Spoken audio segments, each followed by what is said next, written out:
Madam Speaker, I think the good chairwoman did a good job of really not clarifying the question, but that's okay, I'll move on. I'm probably could give her a little break now because I want to make some comments. So if the good chairwoman would like to sit down. I think when we started this a little while ago, the good chairwoman said that they want to keep kids safe, but she knows that this bill doesn't address the horrible, horrible, horrible things that happened that we heard about in the press in the last year and going back as far as 2018. We know this bill doesn't address that, and I believe, if I remember correctly, she started off with saying that.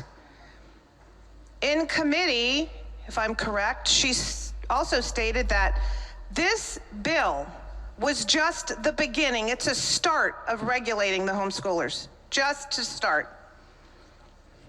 So while some people over there are really pleased that some things got taken out, and I would argue that very little really got taken out. It got shaken up in a bag, redistributed, and sounds a little bit more tasteful to all of you.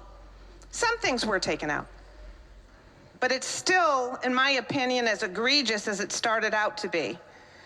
The other thing that was mentioned, and I'm just kind of going through some of the things I heard earlier, she called lying about homeschool fraudulent, and I believe that the information that she was referring to was what the OCA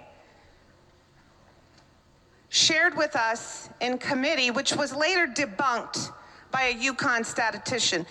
There's no data out there that shows anybody in this state is fraudulently or has lied about homeschooling. So I would really be interested to know what that data is, because I looked, I've had researchers look, and we can't find anything that shows there's a big problem in this state with a bunch of homeschoolers that are saying they're homeschooling but aren't homeschooling.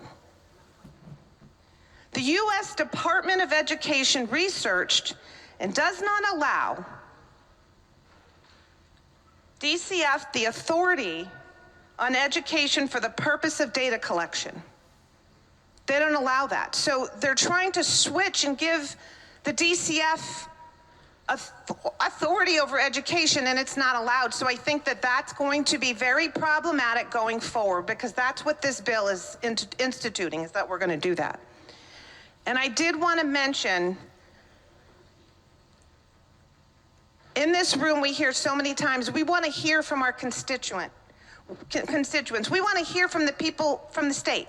We want to hear what they have to say, because that's their job, right? To represent the people in this state.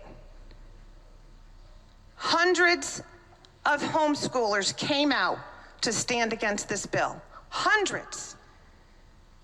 And thousands submitted testimony against this bill.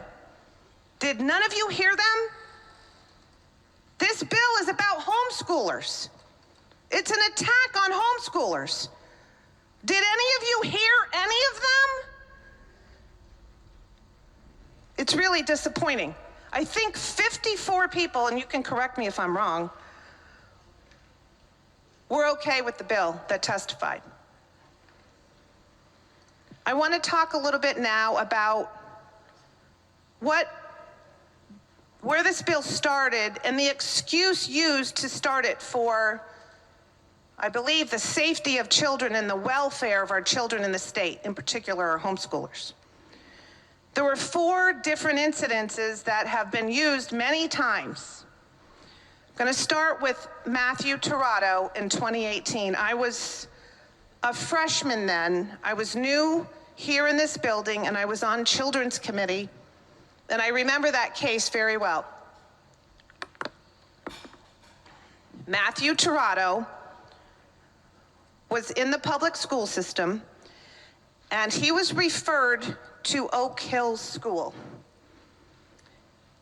His attendance there was unclear. Nobody's really sure if he actually went, didn't go. But at some point, they learned he wasn't attending the school.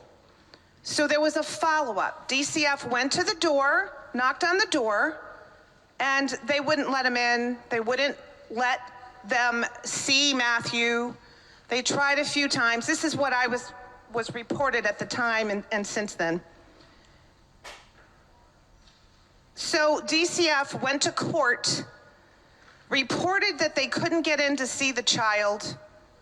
The judge dismissed the case, and in less than 2 weeks later, Matthew Tirado was dead.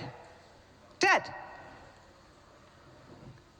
This is a case where he had been in school with mandated reporters and had DCF following him.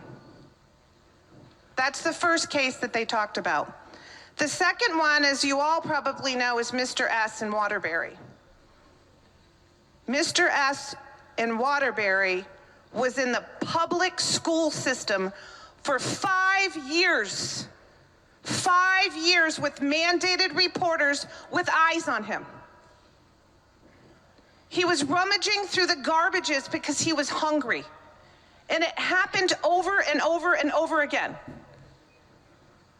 The principal reported that 20 times they made reports to DCF. Matthew was pulled out of school. His mother said that he'd be going to Wilkett School. So as I understand it, the principal followed up later to see if he had showed up at Wilkett, and he didn't. So he was checked on by DCF and the police, from what I'm told. They went, checked on him, and thought everything was okay. Mandated reporters saw him for 5 years. The police and DCF checked him out, and he was locked in a bedroom for 20 years. This child wasn't homeschooled. Matthew Tirado wasn't homeschooled. These are tragic, awful, awful, awful things that should never happen to any of our children. It's very, very, very sad. The most recent one is Mimi Torres. Heartbreaking. Heartbreaking. This little girl was the happiest little girl, as reported by her grandparents.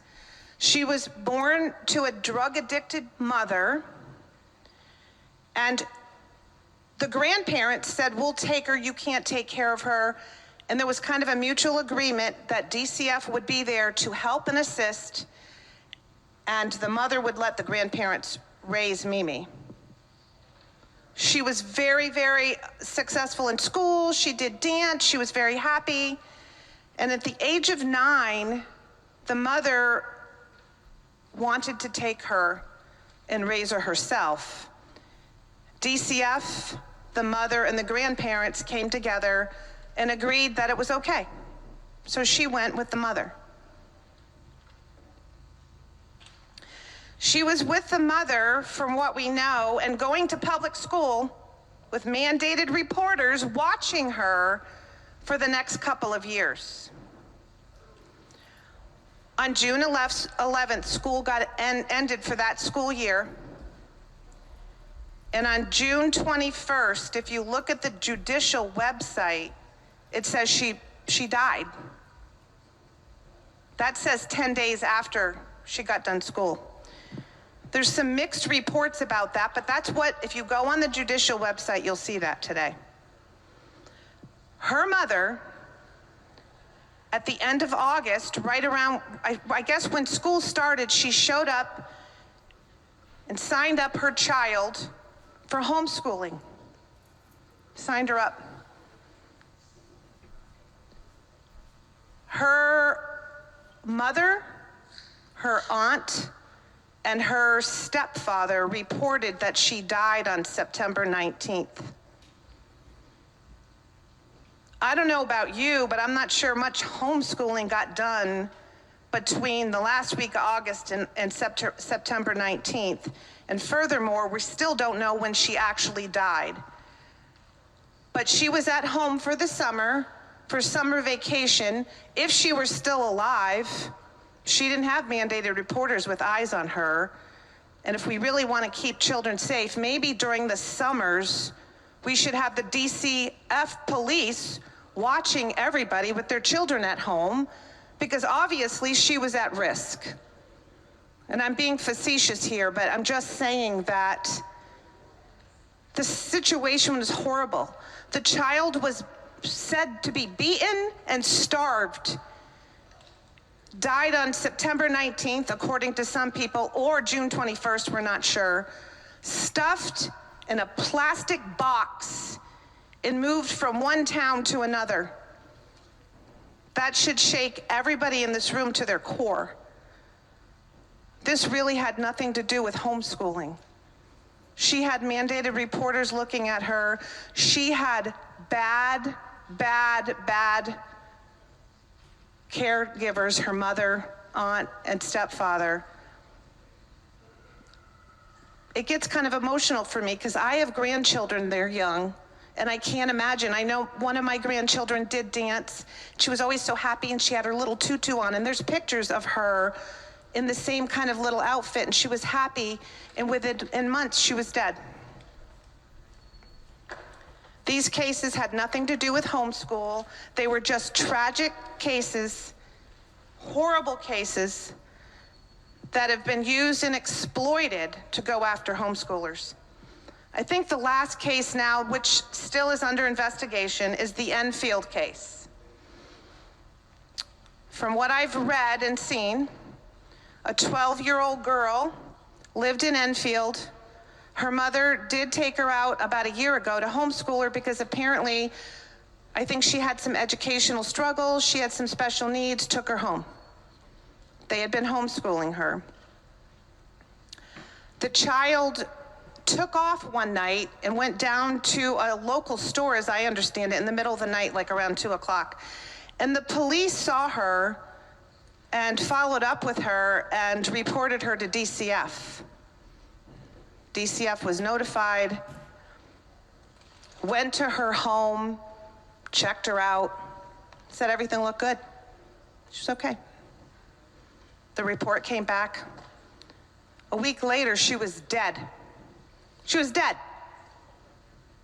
It was also reported that she was seeing a therapist, who was also, by the way, a mandated reporter. She wasn't lacking eyes on her or mandated reporters. The stepfather later was reported to have been a bus driver who's a mandated reporter. Her own stepfather. We don't know all the details of her death, why she died.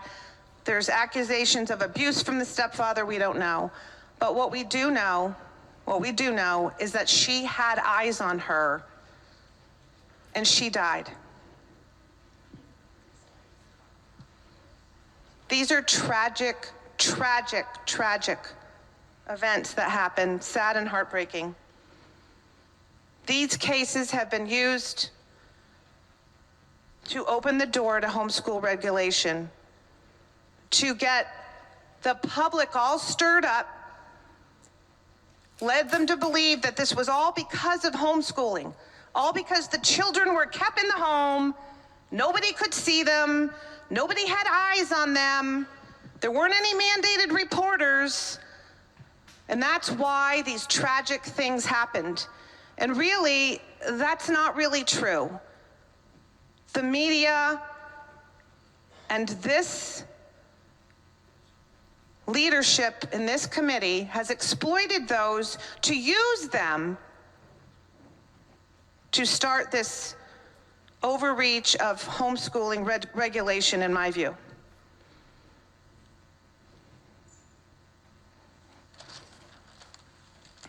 So let's say, what's the risk here? What is the risk? Public schools have mandated reporters. I think all the teachers are mandated reporters. All the administration are mandated reporters. The medical staff, the nurses are mandated reporters. These kids have eyes on them all day long. And yet, sexual assault by some of those very mandated reporters is occurring. Bullying is occurring. Truancy, the kids don't want to go to school, maybe because they're being bullied, I don't know, but they don't want to be there. Shootings, bomb threats, stabbings, mockery or discrimination of a people for their color, race, religion, size, economic status. We've had drunk bus drivers. They're mandated reporters. They're supposed to keep your kids safe and get them to school safely. Failing academics. An academic failure with their unmet needs, special needs. And yes, you all might not want to believe this, but sex trafficking is going on with the children in our schools.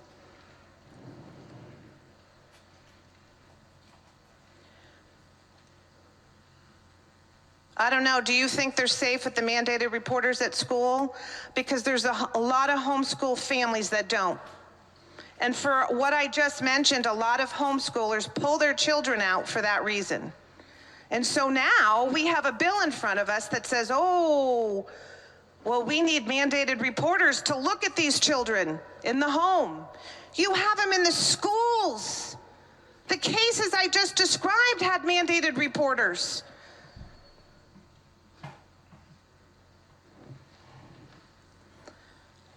I know literally hundreds of homeschooled children, literally families and homeschoolers.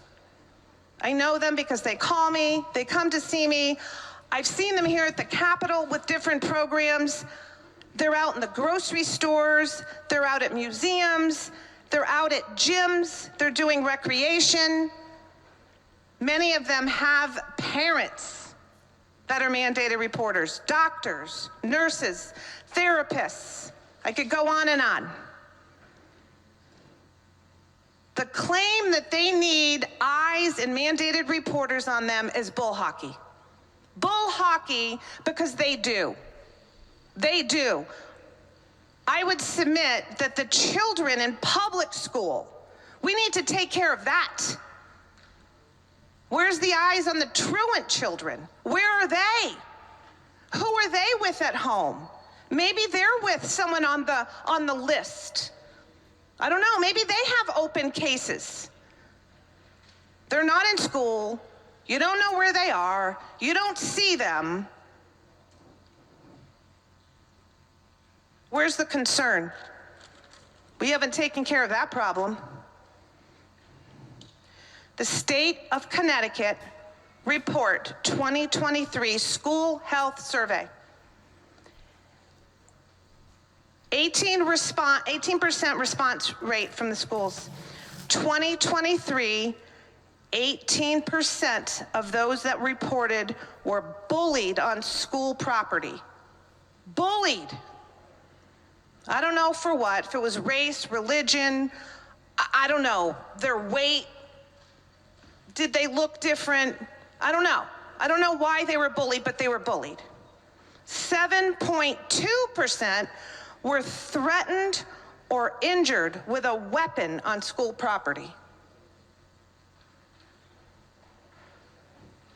10.3% missed school because they felt unsafe.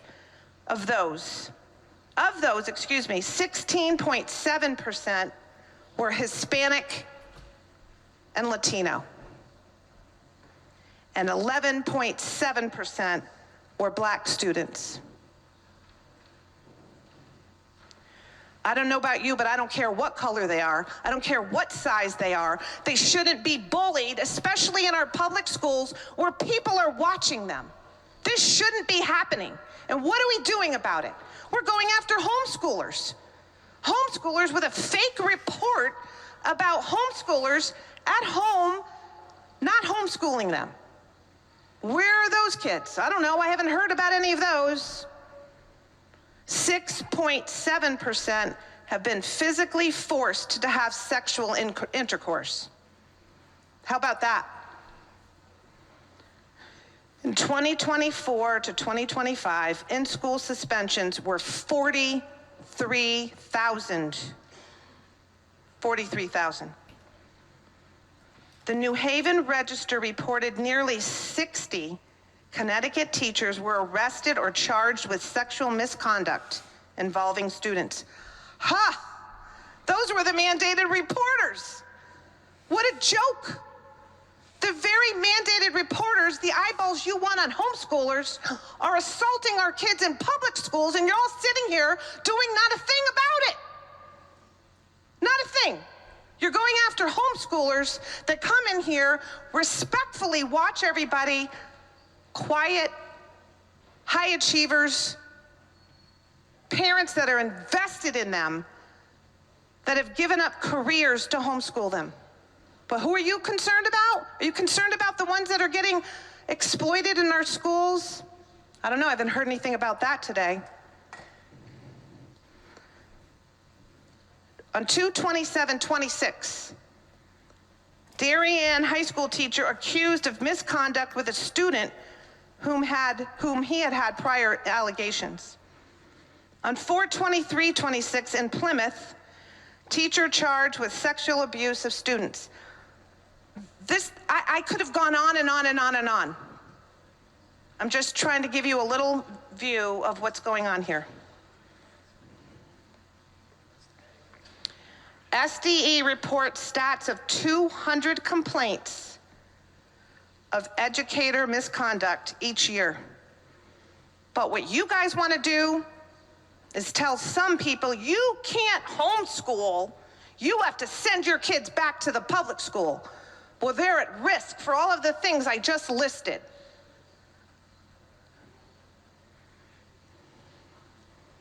All in a place with mandated reporters, teachers, social workers, medical staff, etc.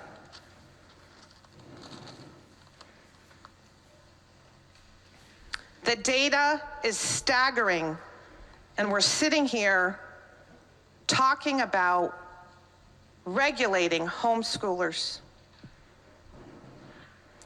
I don't know about you, but I was always told to fix my own house before I wanted to call out somebody else's. I'm not sure that's going on here.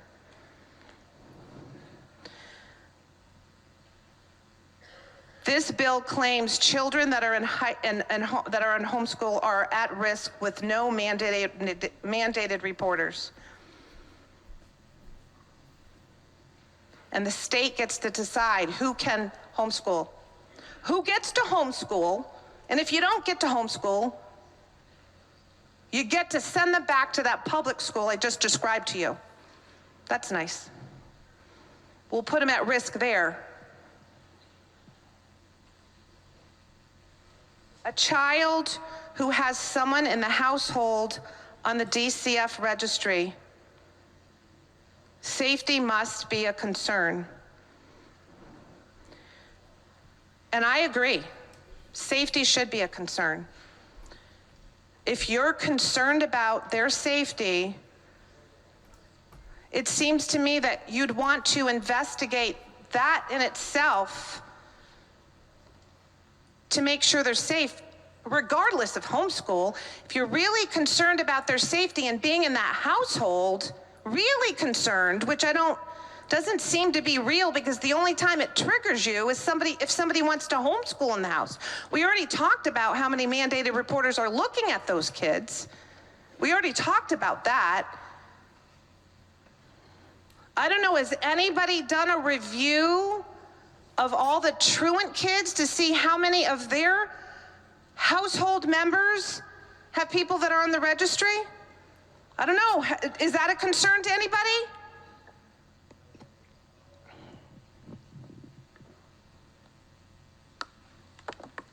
I think the ranking member said it well. She said she wants all children to be protected. All children. But what we're doing is we're targeting a group and saying we must keep them protected. And I would argue that there's really nothing in this bill that's going to protect them or would have changed the outcome of those testimonies or events that I shared with you. If you're really concerned about a child being in a home with somebody that's on the registry, as might I be too, I would be concerned. I'd want to make sure the child was okay. There are mechanisms in our law that you can do to have the child checked on or removed if need be. But now what you want to do is say, no, you can't homeschool. I don't know how far their record went back. I don't know. But nobody has highlighted them. They've been going to school. Nobody's noticed any bruises or anything that. Now we're going to target them and say, no, you can't homeschool.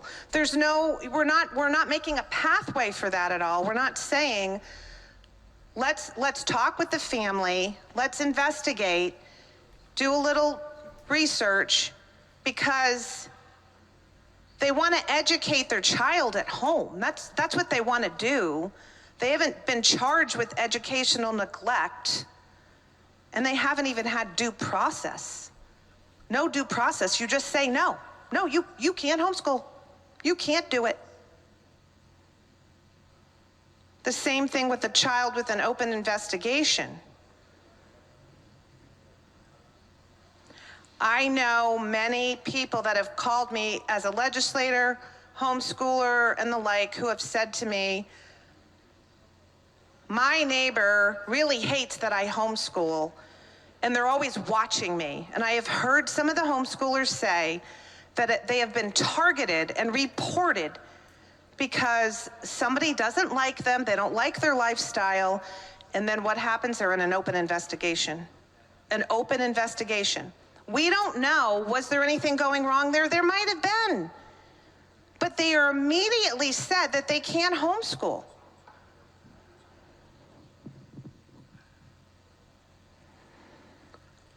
If you're really concerned about their immediate safety, I agree that should be addressed, and the child may need to be removed from the home. That's a possibility. But to say they can't homeschool and you have to wait, you have to go in a waiting period. The child's in school, they're getting bullied, they come home, they say, Mom, I got hurt in school today. The parent puts a withdrawal form in, and then the school says, no, you have to send them back to school. We have to do an investigation first on you. Now we have to do an investigation and we have to wait 45 days. The child is petrified, doesn't want to go back. I wouldn't send my kid back. But the law says you should. And the good chairwoman says, well, you could keep them home and they'd be truant. Okay, I guess. We're assuming guilt before anything. We're assuming guilty, and what happened to the presumption of innocence? Where do we live, in a third world country? We don't live we live in America. We're supposed to be innocent until proven guilty, not the other way around.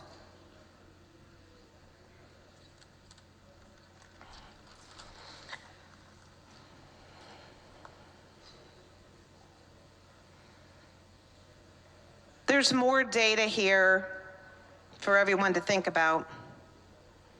In 2024 and 2025, they kicked out of school 726 students. They kicked them out of school. Now they kicked them out of school and said, you have to go home, you're kicked out of school.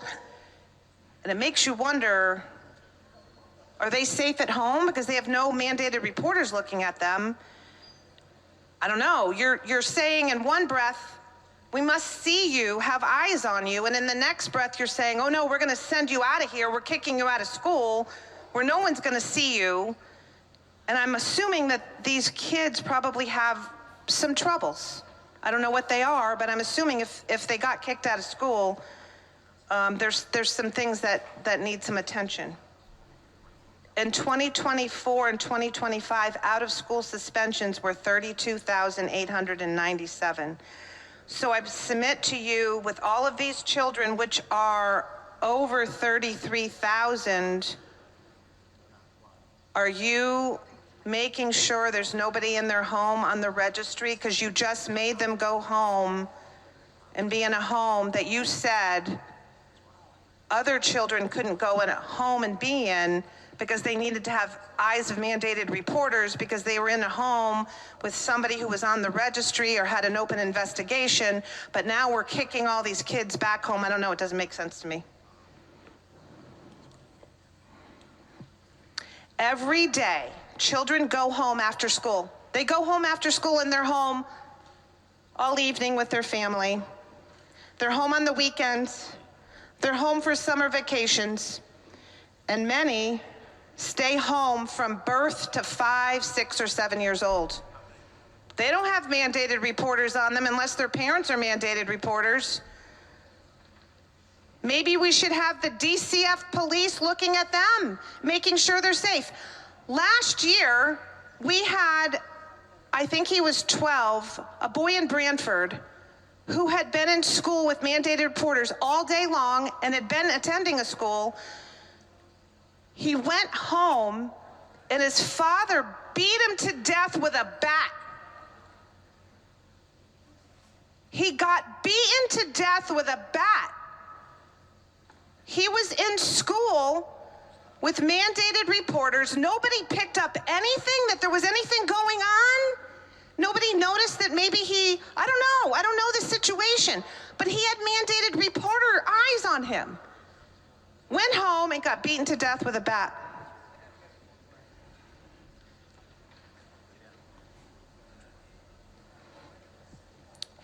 Mimi Torres was in school with mandated reporter eyes on her.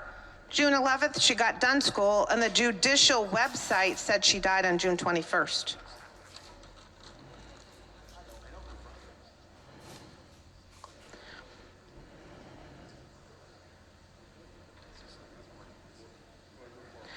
I am concerned about this title change or this authority given to DCF with regard to educational authority.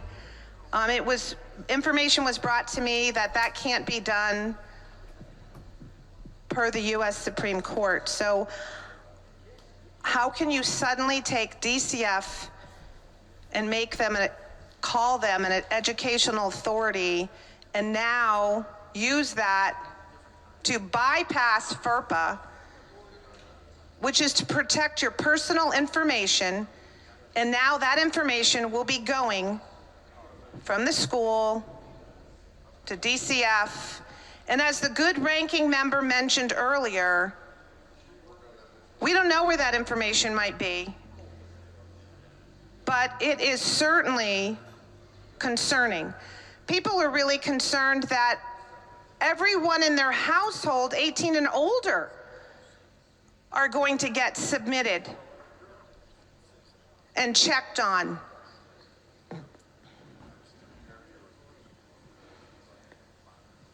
Homeschoolers changed to parent-managed learning. Is this a way to put them under the authority of the state? Now they're under the authority of the state, where the state will now dictate to them how they can manage their children? I don't know, I'm a little concerned.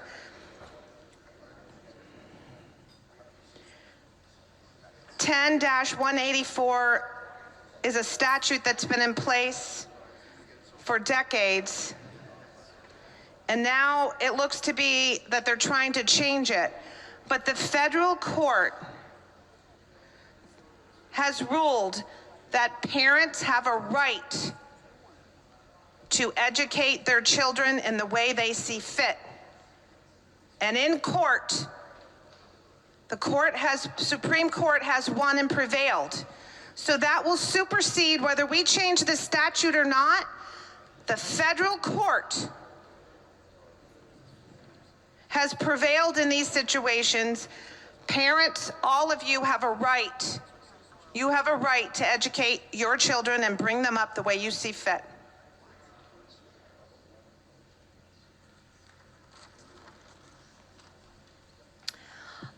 The other thing that I find interesting is this bill has been shaken up, turned upside down, some things taken out and some new things put in. And there's things in this bill that never had a hearing. We talk about that all the time.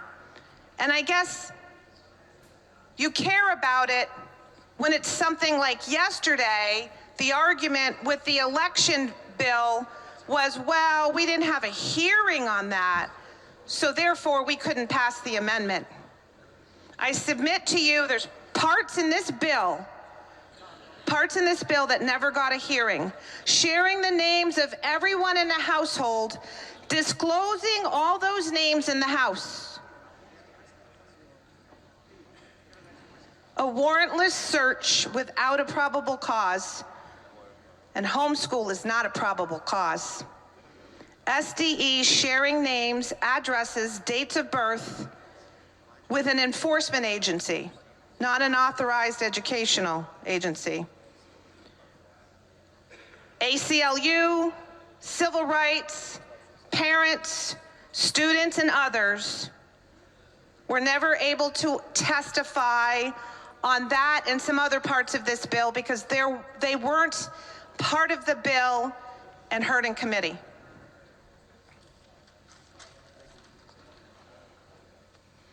They talked about equal protection. So we're still separating out homeschoolers. We're still separating them out. We're saying that public schools submit a form that they're going to educate their child in the public school.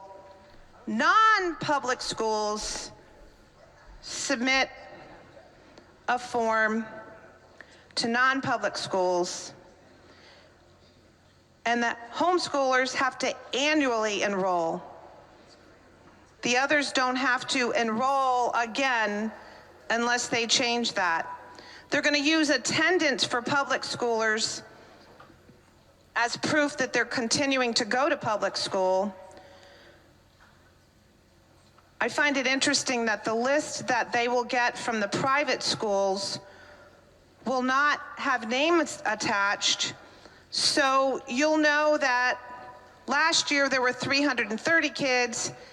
Maybe this year there's 325 kids, but we don't know who the 5 kids are that are no longer going. I don't know, maybe they pulled them out and they will starve them over the summer and put them in a box, plastic box. Maybe they'll put them in a room and keep them in the room until they're 30.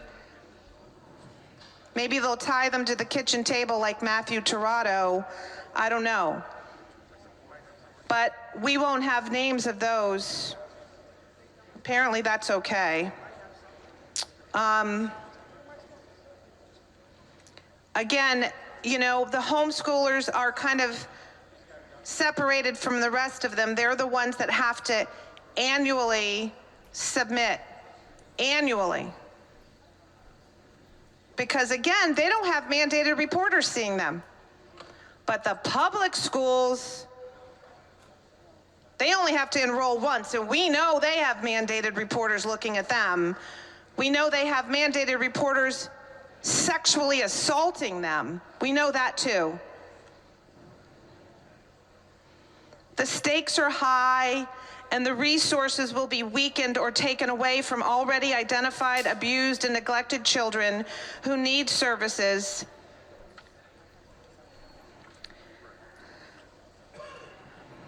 And this will place a burden on those that really need the support with this added regulation and role of our SDE and our boards of eds. Chairwomen, good chairwoman from the Education Committee made it very clear, and so did the OCA, that this is just a first step. So folks, I know this is just the first step. They needed to get this bill across the finish line. They had to take some things out, convince all of you that it's okay. It's okay, we do this. Don't you worry. This is what we're gonna do, and it'll keep kids safe. But this isn't where it's gonna end. It's called, I call it the creep, the government creep. they'll keep pushing their way and pushing their way. Regulate, regulate, regulate.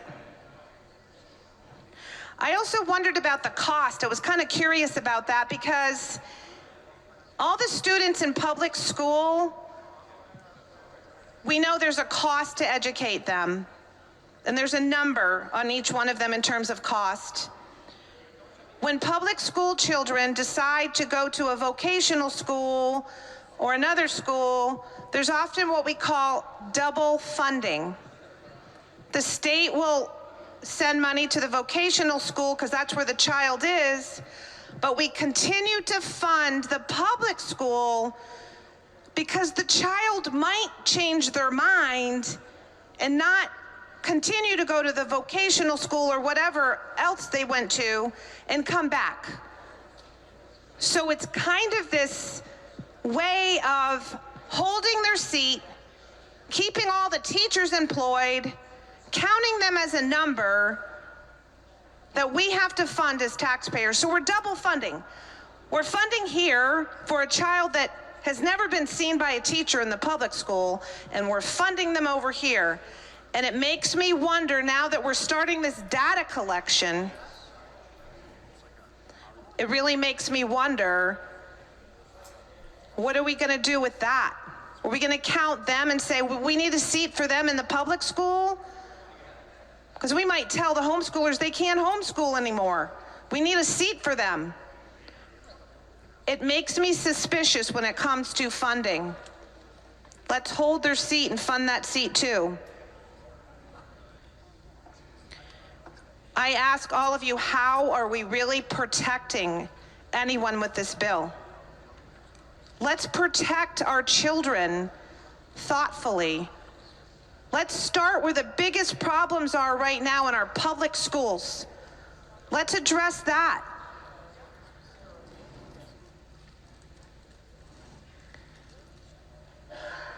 This seems to me, folks, like more tyranny in Connecticut. More kings and queens giving the backhand to all the hundreds of people that showed up to testify against this bill, not for it. The thousands that submitted testimony against this bill, not for it. I submit to you, are you really listening? Are you? Are you really paying attention to where the real problems are?